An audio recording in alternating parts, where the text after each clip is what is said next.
Magandang hapon Pilipinas at sa buong mundo. Sa ulo ng mga balita. 27 preso sa New Bilibid Prison na bigyan ng presidential pardon at commutation of sentence. Pagpapalaya sa iba pang may sakit at matatandang preso, inaayos na rin ng DOJ. Pagsasabatas ng panukalang pagbabalik ng death penalty sa bansa kukwestiyonin sa Korte Suprema ng House Opposition Bloc. Itinuturong utak ng Rensangla scheme, pansamantalang nakalaya matapos maglagak ng piyansa. Revised executive order ng travel ban nilagdaan na ni US President Donald Trump. Bansang Iraq inalis na sa listahan ng mga Muslim countries na saklaw ng kautusan. Una sa ating mga balita ngayong hapon, nirespondihan ng UNTV News and Rescue Team ang nangyaring aksidente sa motorsiklo sa Alabang, Muntinlupa City kahapon. Ito ang balita ni Randy Forastero. Tinulungan ng UNTV News and Rescue Team ang 51 anyos na si Alan Relcopan matapos maaksidente sa motorsiklo sa Alabang, Muntinlupa City bandang alas 5 ng hapon kahapon. Nagtamo ng mga galos sa noo at iniinda ang pananakit ng kaliwang balikat ang biktima. Kwento ng biktima, binabagtas niya ang kahabaan ng Daang Hari Road nang biglang dumulas ang gulong ng kanyang motorsiklo dahil sa nagkalat na buhangin sa kalsada. Matapos bigyan ng paunang lunas ay mas pinili ng biktima na magpahatid sa kanilang bahay sa halip na magpadala sa ospital. Randy Forastero, UNTV News and Rescue, Cavite. Nagsasagawa na ng fact-finding investigation ang Philippine National Police Internal Affairs Service o PNP-IAS sa mga aktibong pulis na idinawit ni retired SPO3 Arthur Las Cañas sa umano'y operasyon ng Davao Death Squad o DDS. Ito ang balita ni Leia Ilagan.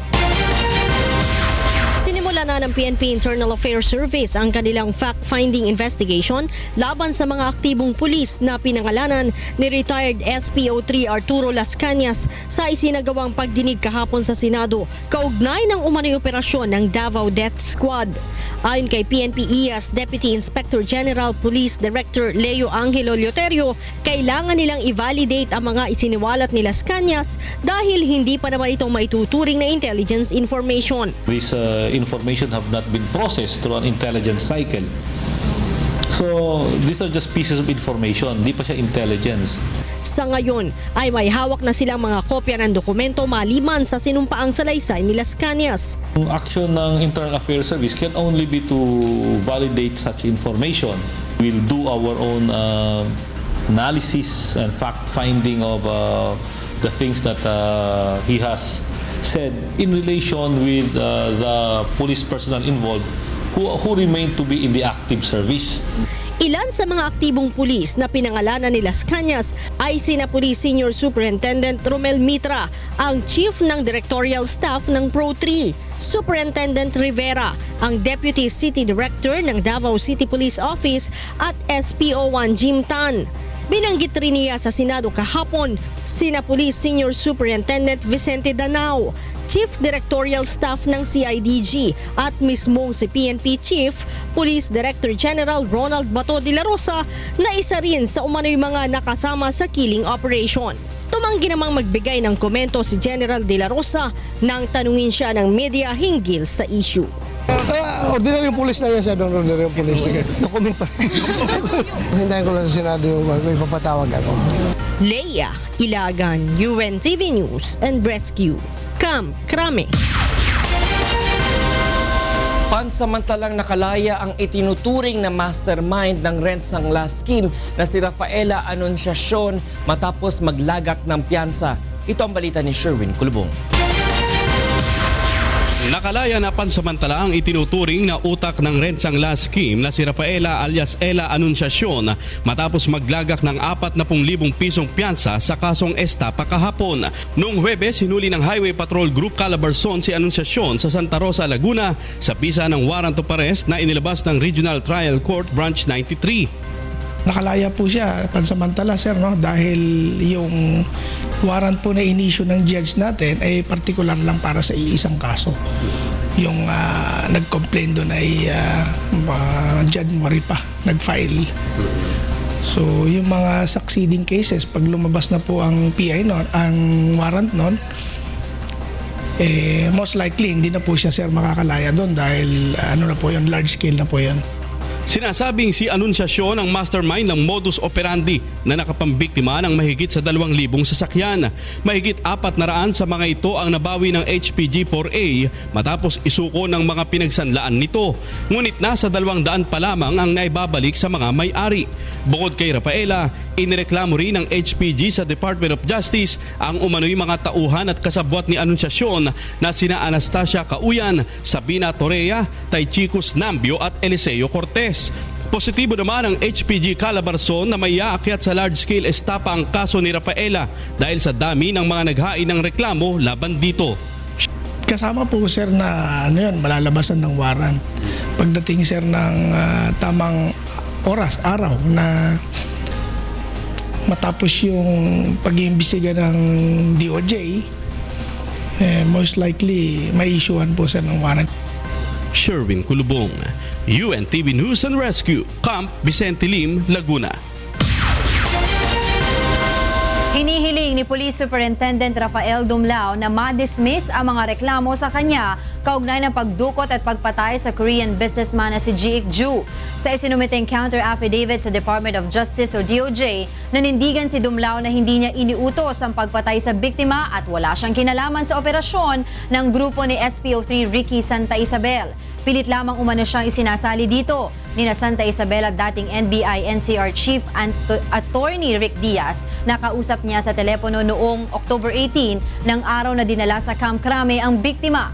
Nanahimik lang din umano siya sa insidente dahil pinagbantaan umano ni Santa Isabel na papatayin ang kanyang asawa at anak. Itutuloy ng DOJ panel ang preliminary investigation sa mga kasong kidnapping for ransom with homicide, robbery at carnapping sa darating na Biyernes kung kailan inaasahang magsusumite ng kanilang counter affidavit ang 3 mga opisyal ng NBI na idinadawit din sa krimen. Sa iba pang balita, pinagbotohan na sa House Plenary para sa third and final reading ang death penalty reimposition bill. Mula sa House of Representatives, ito ang balita ni Nel Maribuhok, live. Nel? Angela, nakabuo na ng quorum sa plenaryo ngayong araw dahilan upang matuloy na ang botohan sa pag-aproba sa third and final reading ng death penalty reimposition bill. Sa botong 216, 54 at isang abstention, pasado na sa third and final reading ang panukalang batas. 257 members ang present sa plenaryo. Ngunit kinwestiyon kanina ni Buhay Party List Representative ang bilang ng mababatas at sinabing 247 lamang ang narito. Sa kabila nito, umusad pa rin ang motion ni Deputy Majority Floor Leader Juan Bondok na simulan ng pagbotohan ng panukala. Ngunit binigyan muna ng pagkakataon kanina si Albay Representative Edsel Lagman na makapagsalita dahil sa kanyang question na 3-day rule upang mabigyan sila ng kopya ng ipapasang proposed bill na hindi anya natupad. Sagot naman ni Majority Leader Rudy Fariñas, Huwebes pa lamang ay naipadala na nila ang kopya ng bill. Sa kabuuang 292 ang mga kongresista ay kinakailangan lamang ng majority vote para maipasa itong proposed bill. Kanina rin sinabi naman ni House Speaker Pantaleon Alvarez na may listahan na siya ng mga posibleng papalit bilang committee chairman sa mga miyembro ng majority coalition na hindi boboto pabor sa panukala. Mahaba yung listahan. Marami na nagpalista Nagpalista na ano po? Napapalit. Sa ngayon, pinapaliwanag na ng mga anti-death penalty congressman ang kanilang posisyon kung bakit hindi sila bumoto pabor dito sa controversial na panukala. Angela? Maraming salamat sa iyo, Nel Maribuhok, live na nag-ulat mula sa House of Representatives. Plano naman ng House Opposition Bloc na questionin sa Korte Suprema ang pagpapasa ng death penalty reimposition sa oras na malagdaan na ito ni Pangulong Rodrigo Duterte. Nagbabalik si Nel Maribuhok. Masyadong maaga pa sa plenaryo na mababang kapulungan ng Kongreso na pagbotohan sa third and final reading ang death penalty reimposition bill. Ito ang paninindigan ng House Opposition Bloc sa nalalapit na pagpapasa ng kontrobersyal na panukala.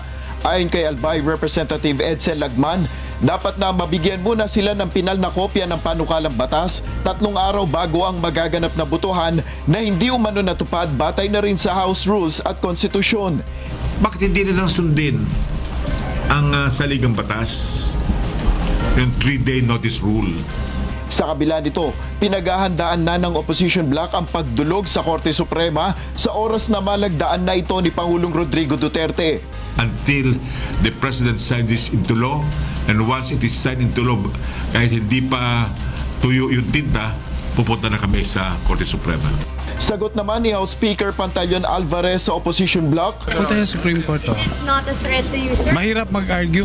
Noong nakaraang Miyerkules, nakapasa na sa second reading ang panukala at ngayong linggo ay target na makapasa na ang death penalty reimposition bill sa third and final reading. Inaasahan na ng opposition congressmen na makakapasa na ang panukalang pagbabalik ng parusang kamatayan dahil na rin sa impluensya dito ni Pangulong Duterte.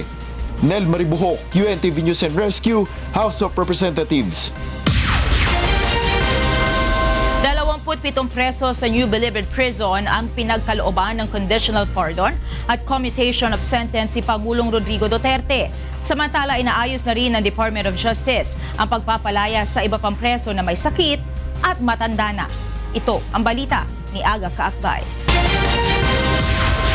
Maaari nang makapagbagong buhay ang 26 na preso na kasama sa unang batch na nabigyan ng conditional pardon at commutation of sentence ni Pangulong Rodrigo Duterte. Ayon kay Justice Secretary Vitaliano Aguirre, naniniwala sila na sa kabila ng pagkakasala sa batas ng mga ito ay mayroon pa rin silang karapatang makapagbagong buhay, lalo na at karamihan sa kanila ay matanda na. The advent of President Duterte's presidency and the appointment of your humble servant to the stewardship of the DOJ has allowed us to lay down plans to decongest the high volume of persons deprived of liberty via the mechanisms of parole, pardon, and of sentence and correct computation of good conduct time allowances. Laking pasalamat naman ni Roger Belleza sa kalayaang natamo. Kaya salamat sa ating mahal na presidente na napagpalaya sa amin. At siya lang ang nakapagpalaya nagmula ng ilang presidente na nakaraan. Hindi naman umabot sa araw na ito ang isa pang preso na kasama dapat sa mga mapapalaya dahil namatay na ito noong February 19. Umaasa naman si Secretary Aguirre na hindi sasayangin ng mga ito ang pagkakataong ibinigay sa kanila upang makapagsimulang muli at maging mga kapaki-pakinabang na mga mamamayan. Mahirap ang buhay sa loob, huwag na kayong bumalik. Sa inyong pag-alis, hindi na kayo welcome dito. Magsilbi kayong pag-asa para sa iba pa. Just as the Almighty has forgiven all of us, ayon pa sa kalihim, inaayos na rin nila ang pagpapalaya sa iba pang preso, partikular na ang mga matatanda at may sakit. Aga Kaakbay, UNTV News and Rescue, Muntinlupa City. Umapela si Pangulong Rodrigo Duterte sa Commission on Appointments na pakinggan ng argumento ni Environment Secretary Gina Lopez hinggil sa isyu ng pagmimina. Samantala, inihayag naman ng Pangulo ang pagkakaroon ng tinatawag na DDS sa Mindanao bilang pangontra sa Special Armed Partisan Units ng New People's Army. Mula sa Malacanang, ito ang balita ni Rosalie Coz, live. Yes, Rosalie. Yes, magandang gabi, Monica. Nanawagan si Pangulong Rodrigo Duterte sa mga mambabatas na bumubuo sa Commission on Appointments na pakinggan din ang paliwanag ni Environment Secretary Gina Lopez hinggil sa kung papaano lubhang naapektuhan ng ibang mining industries ang kalikasan. Ginawa ng Pangulo ang pahayag sa event ng Department of Agriculture sa Malacanang kaninang hapon. You just cannot ignore also the cries of Gina Lopez. I know that we get something like 70 billion in taxes sa mining. But you should also allow Gina to present her case. And I would like to ask Congress to their up sa commission appointments. Tignan nilang mabuti. And she would show you how devastated the environment is. Nagbigay din ng garantiya ang Pangulo na ginagawa ni Lopez ang kanyang trabaho. Anya, may punto ang kalihim na hindi matututulan kaugnay ng pagkasira ng kalikasan dahil sa pang-aabuso ng mga minahan lalo na sa Mindanao. Samantala, inahayag din ni Pangulong Duterte ang pagkakaroon ng tinatawag na DDS.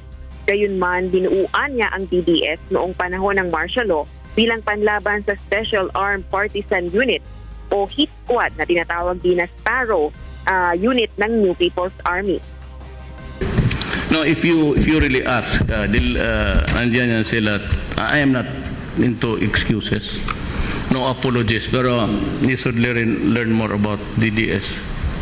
It was a organized to combat yung Sparrow noon sa Davao.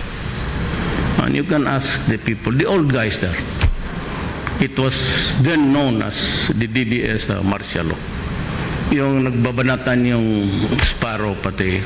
But anyway, rather than sound to be apologizing for, I will answer for my misdeeds, and I can rot in prison for the right.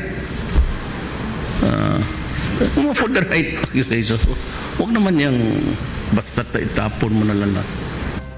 Itinanggi naman ni Pangulong Duterte na siya ang bumuo ng Davao Death Squad na kilala rin sa tawag na DDS, tulad ng sinasabi ng mga self-confessed hitmen na sina Edgar Matobato at retired police officer Arthur Lascania. Bit ng Pangulo, hindi niya kailangang bumuo ng death squad dahil may sarili itong police department. Monica? Maraming salamat, Rosalie Cos, live na nag-uulat mula sa Malacanang. Samantala, inamyendahan ng Commission on Appointments ang kasalukuyang panuntunan sa pag-aproba sa mga presidential appointee sa iba't ibang posisyon sa pamahalaan. Ito ang balita ni Joyce Balancio. Hindi na maaaring i-reappoint ng Pangulo sa kaparehong posisyon ang sinumang opisyal ng pamahalaan na hindi makapapasa sa Commission on Appointments simula bukas. Ito ang napagkasunduan matapos amyendahan kanina ang kasalukuyang panuntunan ng CA. Kabilang din sa pagbabago ay ang pagpapatupad ng 3-strike rule kung saan dapat ng pagbotohan ng mga miyembro ng komisyon kung aaprubahan o ire-reject ang isang nominee kapag 3 beses na ito na bypass o hindi lumusot agad sa hearing. The President has to realize naman, once his appointee has been rejected, that there are 104 million Filipinos. Meron naman siguro rin may kaya pa ng trabaho ng taong yun. Pag nababypass, renew lang ng renew. In the last administration, there were at least 2 or 3 members of the cabinet who were bypassed 20 times and reappointed 20 times. At yung iba naman, hindi sinasubmit. Hindi nagsasubmit ng dokumento. Papayagan na rin ng CA ang ballot o secret voting kung saan hindi na lang pagtataas ng kamay at ayes and nays ang paraan ng pagboto para ikumpirma ang isang nominado. 13 boto ang kinakailangan upang maaprubahan o tanggihan ang nominasyon ng isang opisyal. Kasi mas may exercise ng member ng CA yung kanyang conscience vote, yung kanyang option. Imbis na nagsasakomb sa lobbying, nagsasakomb sa mga pressure, ito hindi, sarili niya talaga, di ba? Sarili niyang desisyon kung dapat i-confirm o i-reject ang isang committee o isang nominee. Kung sakali mang magsagawa ng executive session ang komisyon, hindi maaaring isapubliko ang anumang napag-usapan kung hindi ito sasang-ayunan ng 2/3 na mga miyembro. Hindi naman nabago ang komposisyon ng CA sa kabila na nangyaring reorganization sa Senado. Joyce Balancio, UNTV News and Rescue, Senate of the Philippines. Susunod sa ito ang balita. Kakayahan ng mga pulis sa Quezon City kontra krimen lalo pang pinalakas ng lokal na pamahalaan.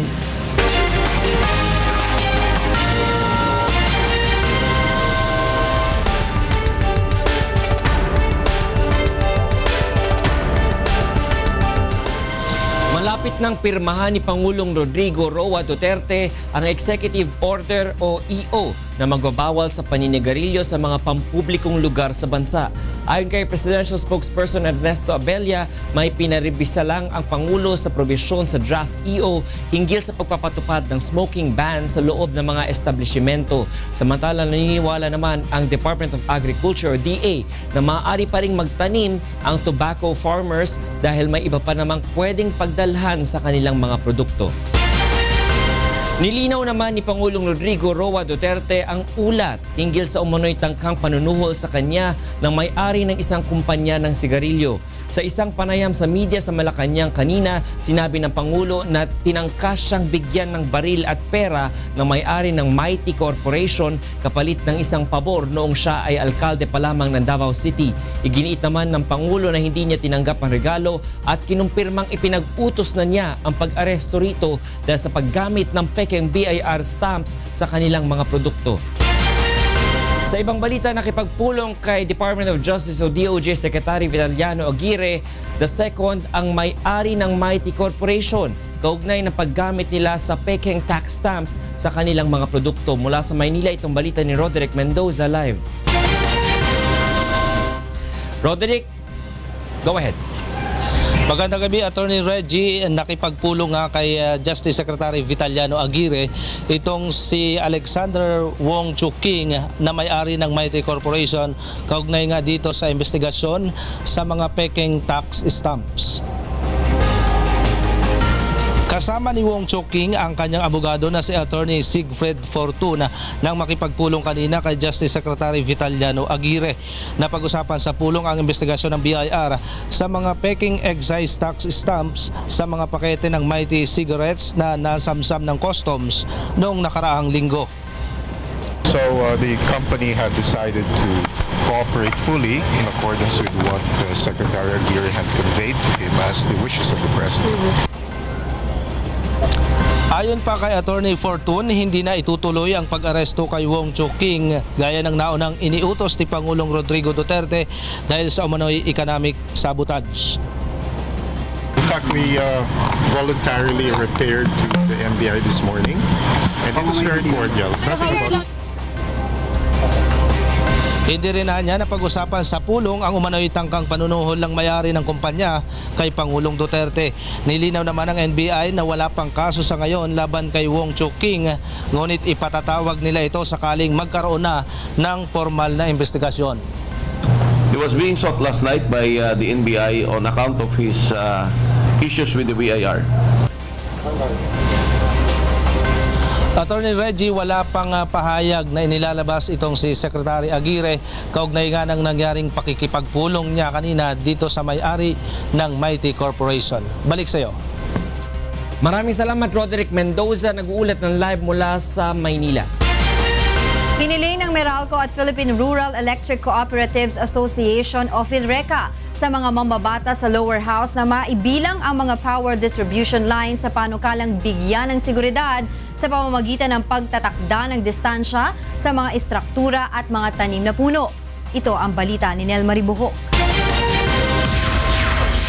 Kadalasang nagiging problema ng mga power distributor ang pagkasira ng kanilang transmission lines, lalo na kung panahon ng bagyo, bunsod na rin ng pagbagsak ng mga puno at istruktura malapit dito. Kaya naman pursigido ang ilang mababatas na maipasa ang House Bill No. 1223 o ang Anti-Power Line Disturbance Act na layong maprotektahan ng mga power transmission lines. Nakapaloob sa provision nito ang nararapat na distansya ng mga istruktura at mga puno mula sa mga transmission lines. On the grid code of the Philippines are right-of-way clearance for each line's distribution, sub-transmission, and transmission. For distribution lines, there's a corridor requirement of 3.5 on the left and 3.5 on the right for a total 7 meters. Suportado naman ng National Grid Corporation of the Philippines, National Transmission Corporation, Philippine Rural Electric Cooperatives Association at Meralco ang naturang panukala. Ngunit hiling ng PhilReca at Meralco na maisama rin sa panukala na mabigyan sila ng karapatan na tapyasin o putulin ng mga puno na nakakasagabal sa kanilang mga pasilidad nang hindi na kinakailangan pa ng clearance mula sa Department of Environment and Natural Resources. Hiniling rin ng mga stakeholder ang pakikipagtulungan ng mga local government unit upang maproteksyonan ng mga linya ng kuryente. The LGU should consider clearances in granting building permits. Ayon naman sa Department of Environment and Natural Resources, aprobado sa kanila ang panukala, ngunit kinakailangan pa rin ang koordinasyon ng energy sector sa ahensya. These activities, they are actually doing illegal logging in the timberland areas. Nel Maribuhok, UNTV News and Rescue, House of Representatives. mas bibilis at magiging madali na ang pakikipagtransaksyon ng publiko sa mga ahensya ng pamahalaan sa tulong ng National Broadband Plan. Ito ang balita ni Monokso. Malaki ang magiging kapakinabangan ng taong bayan oras na may sakatuparan na ang National Broadband Plan ng Duterte Administration. Sa pamamagitan nito, magiging online na ang transaksyon sa ilang ahensya, kaya bibilis at hindi na malaking abala sa publiko ang pag-avail ng mga serbisyo ng pamahalaan. Kabilang dito ang paglalakad ng NBI clearance, driver's license, pagkuha ng birth at marriage certificate, pag-file ng income tax, pagkuha ng business permit at passport. Magagawa na rin online ang pagpapamember sa SSS, GSIS at PhilHealth at maging ang voters registration. Unang-unang may kinabang dito ay ang mga nakatira sa mga malalayong lugar na hirap makapunta sa syudad kung may kailangan lakaring mga dokumento. A citizen can transact with government without necessarily physically commuting from one place to another but simply accessing the online service. These are part of the so-called e-government service. Gagamitin ng Department of Information and Communication Technology ang mga pasilidad ng National Grid Corporation upang maikonekta ang buong Pilipinas sa isang network gamit ang fiber optics. Sa pamamagitan ng proyekto, magkakaroon ng sariling network ang pamahalaan at hindi na kailangang makigamit sa ibang network provider. Ayon kay DICT Secretary Rodolfo Salalima, maaari dig bumilis ang internet sa bansa kapag may sarili ng network ang pamahalaan. In a sense, yes. Because for one, your access, your coverage will be expanded and this is only a way of decongesting. Maaring abutin lamang ng isang taon bago maipatupad ang naturang proyekto. Nagagastusan naman ang pamahalaan ng 77 billion pesos kapag naging maayos ang pakikipag-usap nito sa National Grid Corporation. Una nang tinangka ng Arroyo Administration na magkaroon ng kahalintulad na proyekto, ngunit nabahiran ito ng kontrobersya kaya hindi na natuloy. Mon Hocson, UNTV News and Rescue, Quezon City. Pinalakas pa ng pamahalaang lokal ng Quezon City ang kakayahan ng mga pulis sa lungsod kontra krimen sa pamamagitan ng pagbibigay ng mga bagong patrol car at bulletproof vests. Ito ang balita ni Grace Casin. May mga bagong sasakyan na magagamit ang mga pulis sa Quezon City matapos i-turnover ngayong araw dito sa Kamkaringal ang 50 bagong patrol cars mula sa Quezon City Government. Ayon kay Mayor Herbert Bautista, ito ay bilang pagsuporta nila sa mga pulis na katulong ng lokal na pamahalaan sa pagsugpo sa krimen.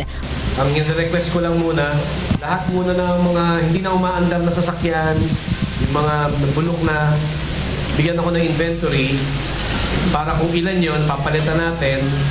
Bukod dito, nag-donate rin sila ng 800 bulletproof vest. Nakatakda rin anyang magbigay ng 500 piraso ng 9mm Glock pistol at 150 tricycle ang local government ng Quezon City upang magamit ng mga nagrurondang pulis. Tutulong din ang QC government sa paglalagay ng mga CCTV camera sa lahat ng police station sa lungsod.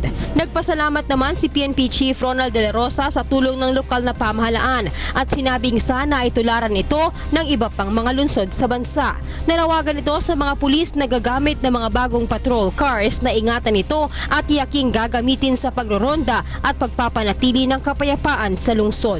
Ayaw kong makita itong mga sasakyan na ito na nakapark sa mga questionabling lugar. Like mga saklaan, mga sugalan kung saan ginagamit itong mga patrol car para sa pangungulikta. Grace Casin, UNTV News and Rescue, Camp Crame. Formal nang itinurn over ngayong araw sa Philippine Coast Guard BRP Malapascua ang ikatlong multi-role response vessel mula sa Japan. Ito ang balita ni Aiko Miguel. Pinangunahan ni Transportation Secretary Arthur Tugade ang commissioning ng MRRV 4403 BRP Malapascua kaninang umaga. Sinaksihan din ito ni House Speaker Pantaleon Alvarez kasama si Congressman Rodolfo Fariñas. Ang naturang barko na bulletproof at may habang 44 meters ay pangatlo lamang sa 10 barko na in-order ng Philippine government mula Japan sa ilalim ng Maritime Safety Capability Improvement Project. Ayon kay DOTR Secretary Arthur Tugade, ang pagdating ng mga vessel mula sa ibang bansa para sa maritime operations ng Pilipinas ay manifestasyon ng patuloy at papaunlad na modernization program ng kasalukuyang administrasyon. To underscore and make this promise of President Duterte a reality, that is why today we have commissioned and we are commissioning DRP Malapascua. And I hope that what we do today is not the end of your modernization program, but rather the beginning of more fleets coming in, more helicopters being purchased, and more construction being put in place. Ayon kay Japanese Ambassador to the Philippines, Kazuhide Ishikawa, bukod dito, magiging katuwang din ng Pilipinas ang Japan sa pagpapalago ng infrastructure industry, human resource development at poverty reduction. Ang mga ganitong programa ay kasama rin anya sa pagpapanatili na rin sa maayos na relasyon ng dalawang bansa. At the summit meeting, Prime Minister Shinzo Abe clearly stated that Japan would continue to assist the Philippines in its endeavor to develop the society. Ibinahagi naman ni Commodore Joel Garcia, OIC ng Philippine Coast Guard, na malaking tulong ang teknolohiya ng Japan upang mapaunlad ang mga gamit ng PCG, lalo na sa pagsugpo at pagtugis ng mga pirata sa mga isla ng Pilipinas. We have to have that security, safety, environmental numbering system on the hull of the boats para at least sa mga law enforcers ng Coast Guard, like yung police, tsaka mga military, once they at sea, they can easily discern or distinguish those boats na walang number, automatically magiging suspect sila sa operation. Inaasahang makukumpleto ang delivery ng iba pang barko galing Japan sa 2018, habang may mga vessel din ang nakatakdang dumating sa bansa na mula naman sa France. Aiko Miguel, UNTV News and Rescue, Philippine Coast Guard. At karengge katamang balitang promdi.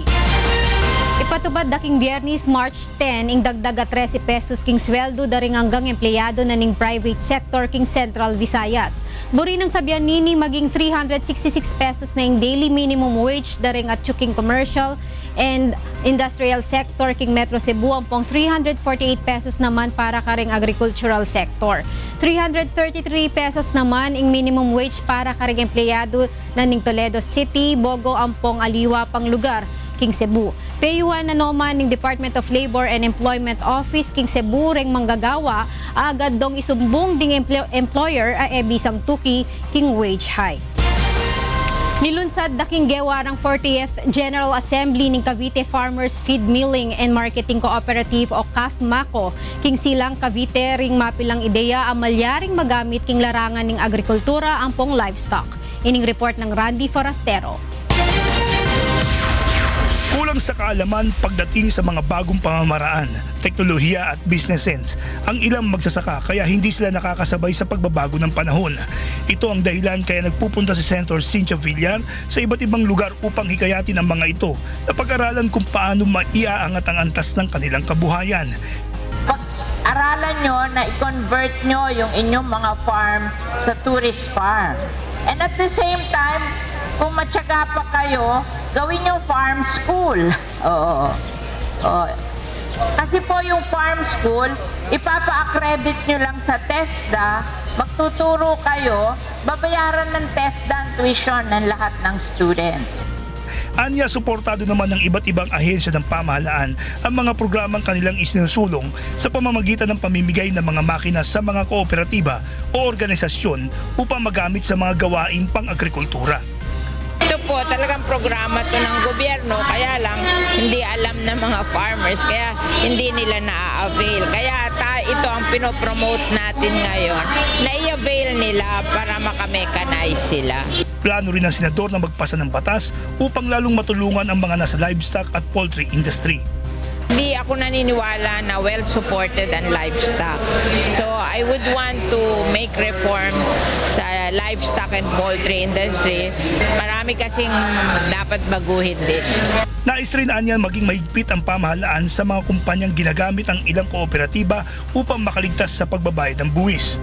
Randy Forastero, UNTV News and Rescue, Cavite. At yan ang kakatamong balita, iba't king miyayaliwang lugar, king kakatamong bansa.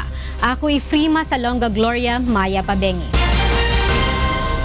Nagpulong ngayong araw ang ilang opisyal ng Department of National Defense o DND at lokal na pamahalaan upang talakayin ang seguridad sa Sulu sa gitna ng mga insidente ng kidnapping at karahasan sa probinsya.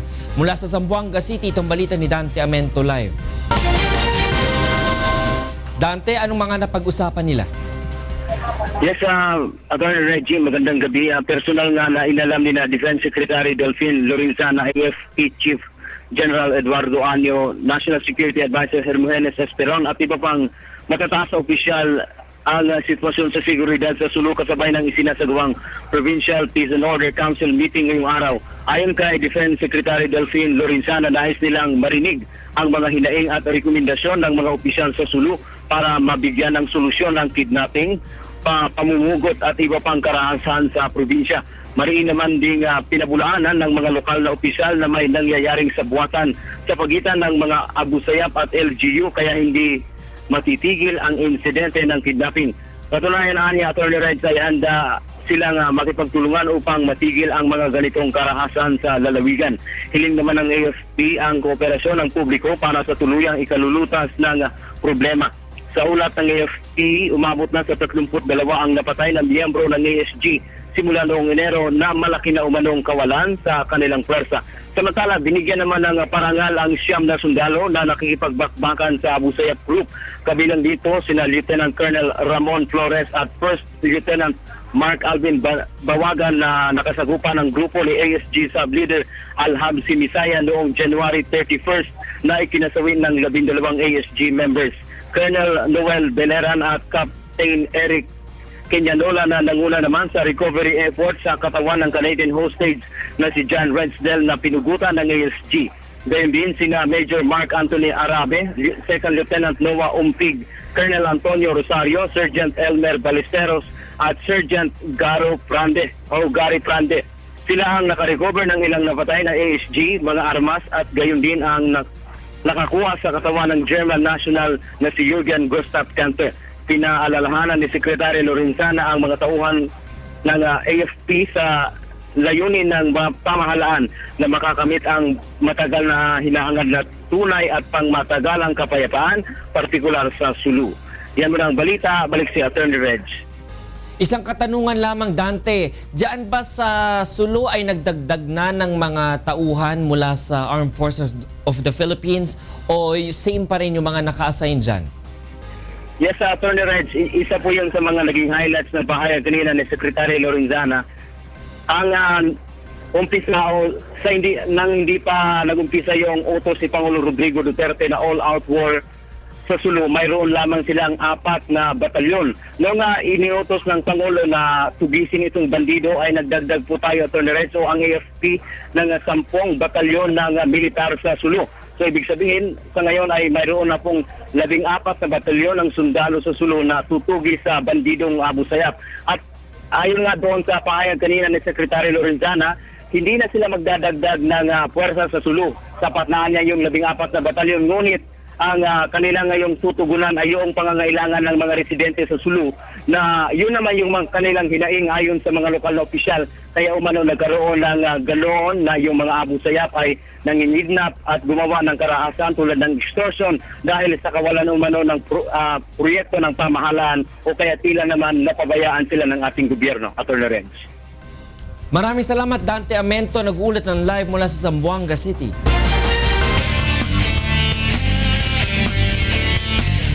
Arestado ang isang batang lalaki sa Quezon City dahil sa pangaagaw ng cellphone kagabi, habang isang estudyante naman ang binugbog ng kapwa estudyante sa Maynila kahapon. Ito ang balita ni Asher Kadapan.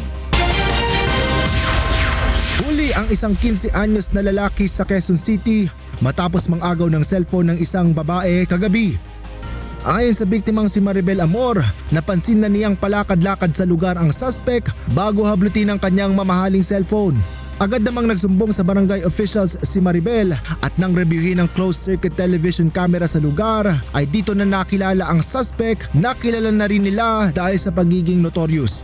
At nung nireview namin sa CCTV, positive nga na yung suspect na yun, yung nang snatch. Nabawi naman sa suspect ang cellphone kaya hindi na magsasampa ng reklamo ang biktima. Ganito kasi yun, 15 years old siya.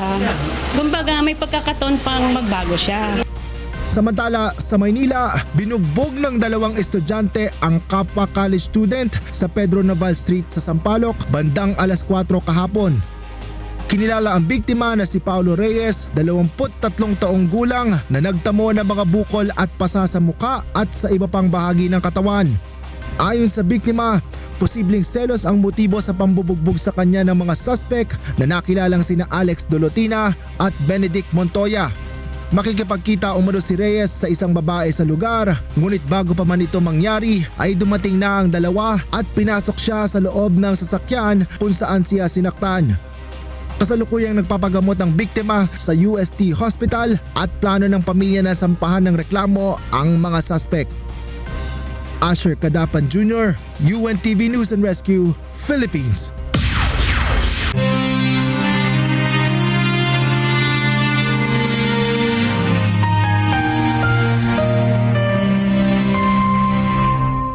Dalawang 2,661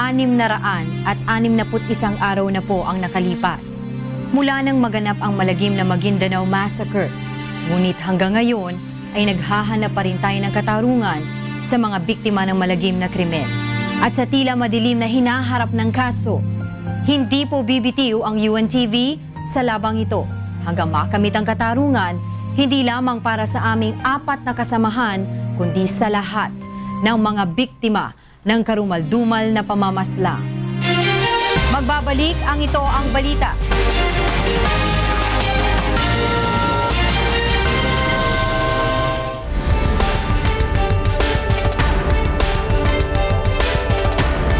Itutuloy na bukas ng Commission on Appointments o CA ang hearing para sa pag-aproba sa pagtatalaga sa pwesto kina Department of Foreign Affairs o DFA Secretary Perfecto Yasay at Department of Environment and Natural Resources o DENR Secretary Gina Lopez. Ito ang balita ni Joyce Balancho.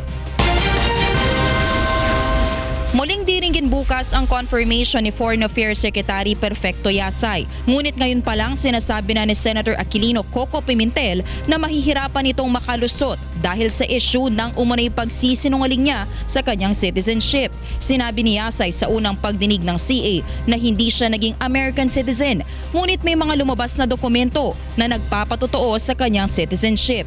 Inamin din ng kalihim sa isang panayam na nagkaroon siya ng American passport. Kung nagsinungaling ka even sa CA, that's also a part of the legislative branch. That's a serious offense. Without all of these explanations, we will really be confused. What do all these documents mean? No? Paliwanag naman ng kalihim, hindi siya nagsinungaling sa CA. I had applied for naturalization in 1986 and was granted in 1986. But at the time that it was granted to me, I was given even a naturalization certificate, and on the basis of that naturalization certificate, I was issued a passport. But 3 months later, in violation of the immigration and nationality laws of the United States, I abandoned my residence in the US to return back to the Philippines. Maliban kay Yasay, nakatakda na rin bukas ang confirmation hearing ni Department of Environment and Natural Resources Secretary Gina Lopez. Hindi naman nababahala ang kalihim sa 23 naghain ng formal opposition sa kanyang pagkukumpirma. Aniya, handa niyang ipaliwanag ang basihan na naging desisyon hinggil sa pagpapasara ng mga minihan na nagresulta sa displacement ng mga minero. Hiling lang niya mag-inhibit sana ang mga miyembro ng CA na may-ari ng mining companies upang maiwasan ang anumang conflict of interest. Well, I feel that's the right thing to do because they have business interests which goes against my advocacy. No? Yeah, it's not right. Yeah, you cannot make decisions based on your pocket. It's wrong. It's morally wrong. You should make a decision. You CA, Commission on Appointments. Kung dapat whoever is there should make a decision based on the common good, di ba? Yan ang tama. Not on your negosyo. No? Joyce Balancho, UNTV News and Rescue, Senate of the Philippines. Formal nang inilunsad ng Department of Agriculture o DA ang isang color-coded map na makatutulong sa mga magsasaka upang tukuyin ang uri ng mga pananim at klase ng lupang kanilang sinasaka. Ito ang balita ni Ray Pelayo. Magsasaka man ay high-tech na rin. Ito ang nakikitang magiging trend sa paraan ng pagsasaka sa pamamagitan ng National Color-Coded Agricultural Guide Map o NACAG. Bahagi ito ng Adaptation and Mitigation Initiative in Agriculture o AMIA na programa ng Department of Agriculture. Ayon kay Agriculture Secretary Emmanuel Piñol, malaki ang maitutulong nito sa mga magsasaka dahil agad nilang malalaman kung anong klase ng lupa ang kanilang sakahan at kung anong pananim ang pwede dito. Makikita din sa mapa kung anong land-based o water-based hazard ang maaaring makaapekto sa kanilang pananim gaya ng landslide o baha. Agad na nakita ng kagawaran na malaki ang potensyal na maaari pang matamnan sa bansa. Sa datos ng DA, posibleng umabot sa 7 milyong ektaryang lupa ang maaaring matamnan ng palay mula sa kasalukuyang 4 na milyong ektarya lamang. It will actually guide our farmers kung anong klaseng lupa meron siya, anong itatanim niya. It will also guide investors and big businessmen who would like to invest in agriculture. Hindi mo na kailangan pang magpapunta ng isang tao doon sa area para itanong ano bang pwede dyan. Ayon kay Secretary Piñol, mahalagang ma-update ang kanilang agri-data na nasa 40 taon na ang edad. Maaaring ma-access ang color-coded map sa www.farmersguidemap.gov.ph. Inaayos na rin ang Android application nito para ma-access ng mga may smartphone at tablets habang magtatayo naman ang DA ng information centers sa mga munisipyo para sa mga magsasakang hindi marunong mag-operate ng computer. Nakapaloob din sa AMIA ang pagbili ng mga drones para sa field surveillance and monitoring, gayon din ang soil test kit na magagamit upang malaman ang klase ng lupa sa isang lugar. Ray Pelayo, UNTV News and Rescue, Quezon City. And for the news abroad, President Donald Trump has signed the revised executive order banning citizens from 6 Muslim-majority nations from traveling to the United States. James Buntuyan reports. President Donald Trump signed a revised executive order on Monday banning citizens from 6 Muslim-majority nations from traveling to the United States, but removing Iraq from the list after his controversial first attempt was blocked in the courts. The new order, which takes effect on March 16, keeps a 90-day ban on travel to the United States by citizens of Iran, Libya, Syria, Somalia, Sudan, and Yemen. It applies only to new visa applicants, meaning some 60,000 people whose visas were revoked under the previous order will now be permitted to enter. Immigration advocates said the new ban still discriminated against Muslims and failed to address some of the concerns with the previous order. Legal experts said it would, however, be harder to challenge because it affects fewer people living in the United States and allows more exemptions to protect them. The president's trying to keep Americans safe, and we know that in these 6 countries that are remaining, those countries are not in a position to actually vet their own individuals trying to leave in an appropriate fashion. So it's okay if we take a short period of time, perhaps 120 days as suggested, and make sure that our policies are in place such that we can do a good job of vetting these individuals. Trump, who first proposed a temporary travel ban on Muslims during his presidential campaign last year, had said his original January 27 executive order was a national security measure meant to head off attacks by Islamist militants. It sparked chaos and protests at airports where visa holders were detained and later deported back to their home countries. It also drew criticism from targeted countries, Western allies, and some of America's leading corporations before a U.S. judge suspended it on February 3. We stand by the first executive order. We felt that it was completely compliant with the law. But if your goal is to get something done in the quickest amount of time, then you have to take into consideration all of those things. We didn't want to wait potentially a year to have it litigated through the court process. Iraq was taken off the banned list because the Iraqi government has imposed new vetting procedures such as heightened visa screening and data sharing, and because of its work with the United States in countering Islamic State militants. James Bontuyan, UNTV News and Rescue, Baltimore, Maryland.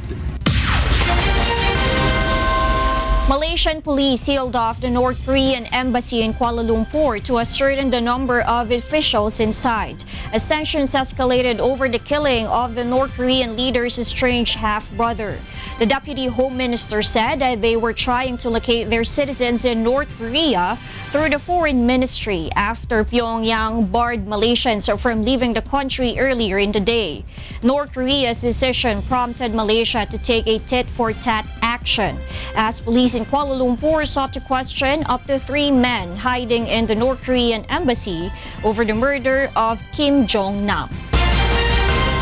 Meanwhile, more than 10,000 teachers and union members started a 48-hour strike on Monday, leaving all schools closed on the first day of new semester in Buenos Aires, Argentina.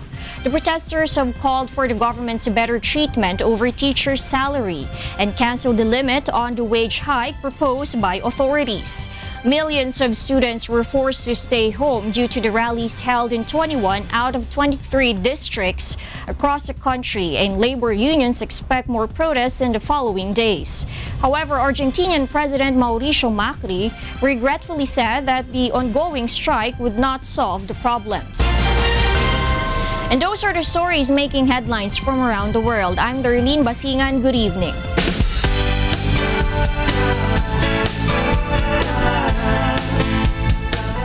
Mahigit 1,700 residente ng Chaong, Quezon ang napaglingkuran sa medical mission at iba pang libreng serbisyo ng UNTV at mga partner sa public service. Ito ang balita ni Leslie Longbowen. Panlalabo ng mata, pananakit ng ngipin, ubo, sipon at iba pang respiratory problems. Ang mga ito ang karaniwang sakit ng mga taga Quezon Province. Kaya naman hindi nakapagtataka ng dumugi ng mahigit 1,000 residente sa Chaong, Quezon ang isinagawang libreng medical mission ng UNTV katuwang ang Members Church of God International at Rotary Club. Maganda po kasi yung aking ngipin na nasakit na bunot. Tapos po yung aking mata pagbasa, malinaw ngayon. Si Tatay Ernesto Lenato naman, 73 taong gulang ay 3 beses nang na-stroke. Dahil dito, hirap na siya sa paglalakad at maging sa pagsasalita. Marami na rin siyang nararamdamang sakit sa katawan. Kaya naman dinala siya ng kanyang asawa sa medical mission upang maipa-check up. Minsan nahihilo, nasakit ang dibdib, tsaka ang tuhod niya talagang mahinang lumakad. Ito, binigyan niya kami ng gamot para sa leyo, sa may vitamins. Madami silang ibinigay sa akin eh. Kaya ako'y nagpapasalamat. Lubos ang pasasalamat ng mahigit 1,700 natulungan sa iba't ibang medical services tulad ng medical, pedia at optical consultation, dental extraction at medical examination. Mayroon ding mga binigyan ng libreng salamin sa mata, mga gamot at bitamina at mayroon ding natulungan sa kanilang problemang legal. Samantala, katuwang din ang himpilan sa pagbibigay ng serbisyo publiko ang Pag-ibig, Philippine Health Insurance Corporation of PhilHealth at Philippine Cancer Society. Unang-una, ako'y nagpapasalamat sa grupo ng UNTV sapagkat napakalaki pong tulong ito sa aking mga mamamayan. Ngayon lang po ulit nagkaroon ng ganito kalaking medical mission.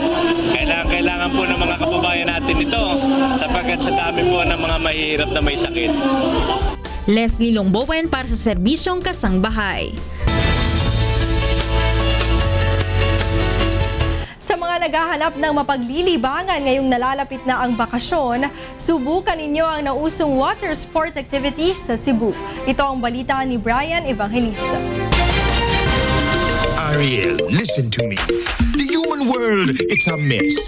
Life under the sea is better than anything they got up there. Nandito kami ngayon sa Golden Gems Academy sa Mactan, Cebu para subukan maging isda. Dahil isusuot natin itong monofin para maging ala Isabel. Paano po? Ala Merman. Ala Merman. Parang pakiramdam pinakain ako ng anaconda. Gawa sa manipis na tela, ang monofin na magsisilbing buntot ng isda. Isusuot ito mula paa hanggang bewang. At para mas ganahan, meron itong iba't ibang kulay at disenyo na maaaring pagpilian. Ang mermaid o sirena ay isang mythological sea creature na may katawan na kalahating tao at kalahating isda. Maraming mga Pilipino ang naiengganyong sumubok sa paraan ng paglangoy ng mga ito. Kaya naman para maranasan kong maging isda, tinulungan ako ni Miss Gadi Bacali na swimming instructor sa Golden Gems Mermaid Academy. Tinuruan niya ako kung paano lumangoy gamit ang monofins upang hindi ako malunod. So first, this is our body, how to use this one. This is our chest, and this is our hips, and this is our butt. So, how we gonna do the merman swimming? Yes, the chest in, then butt out, and then wave. So, like that.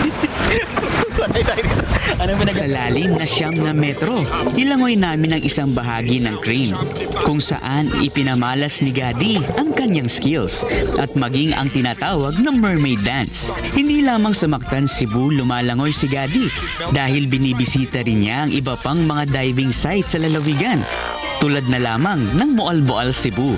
Sa YouTube video, nakuha ni Ferdinand Edralin, kitang-kita ang husay at natural skills ni Gadi sa kanyang paglangoy kasabay ng maraming isda.